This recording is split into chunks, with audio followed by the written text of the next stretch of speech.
I will be performing The Swamp by Patrick McManus. In this selection, gullibility and wild imaginations quickly turn normal events into hilarious chaos.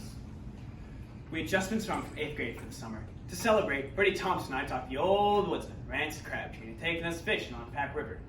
Rancid considered most of my friends a bunch of smarty pantses, but he liked Bertie. Probably because of Bertie being born with a serious psychological defect, chronic gullibility. Bertie believed everything Rancid told him. I had fished every inch of Pack River except for a section that meandered into a wild and swampy region. You ever hear of anybody to follow the river through the swamp? I asked Rancid. The only person I ever heard of that followed the river is me. And I never hear it because it was me who done it. You never told me that. Why didn't you go back in there fishing? Rancid thought for a moment and said, There's a lot of strange critters back in that swamp. I seen a killer bat as big as a goat in there. Might have got me too, except I managed to slip away. Wheels still daylight. Fella sure wouldn't want to caught in the swamp after dark. I can tell you that. Listen, it's still early morning. Why don't we build a raft and float the river down to the swamp? I bet we can catch some terrific fish. What do you say, Rancid? Might be kind of fun. Sure, let's do it. Bertie looked wildly from me to Rancid. But what with Killer Bat, Miss Crabtree? Killer bat? Oh, Killer bat. Well, we don't have to worry about him unless we get caught in the swamp after dark.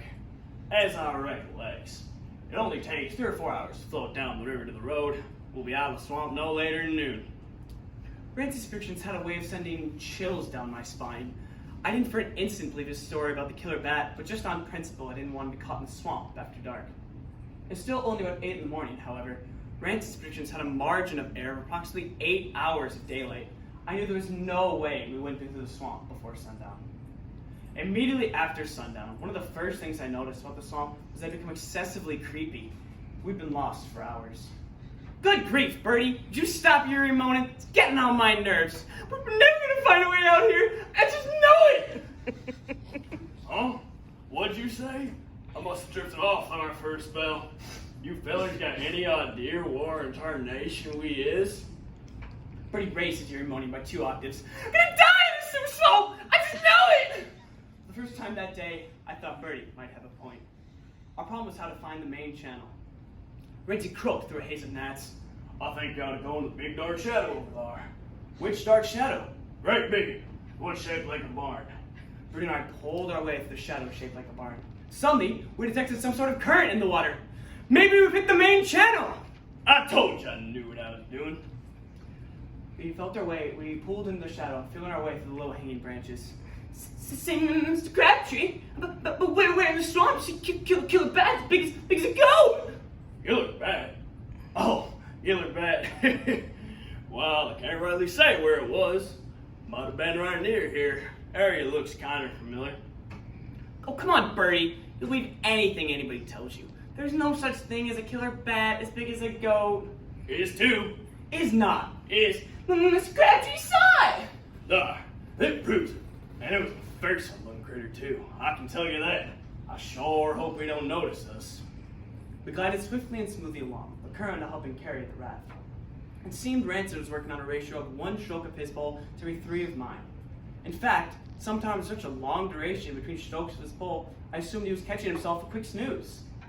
During one of these periods, I noticed 2 Canada geese floating on the water directly ahead. I assumed they'd take off any moment, but it seemed they too were apparently snoozing. Well, I thought, it'll be interesting to see how close we can get to them. The raft glided up beside the geese. When they were right next to Bertie, they noticed that the strange floating thing next to them consisted in part of 3 human beings. These explode in the air with a deafening goose sounds. A killer bat! Screamed Bertie. My! Oh my! Shouted Rancid, who obviously thought it was the killer bat, thrust at the geese with his 10-foot rafting pole as though it were a fencing sword. They're honkers! I yelled, but in the excitement and confusion of the moment was apparently misinterpreted as, we're goners! Not yet! They ain't got us yet! Then, the geese were gone. The 3 of us stood on the raft, shaking. Although I had known all along that the ruckus was caused by geese, the experience unnerved me. Bertie was momentarily paralyzed by fright, as I suppose anyone would be who thought they just narrowly escaped the fangs of a giant bat. Rancid recovered much faster. He pulled us out of the swamp by himself, pulled us out of the swamp by himself. I remember this feat especially well because it's the only time I've been in a log raft that achieved planing speeds. Later, as we walked up the road to get the truck, Rancid said, "You boys sure are lucky I was along. Weren't for me fighting them off, them killer geese might have got both of us." "There's no such thing as killer geese." I was astonished. Had the swamp cured Birdie of his gullibility? Rancid walked in silence for a moment, then said, "You know what, Birdie? If you're not careful, you could very easily become a smarty pants just like someone else I knows."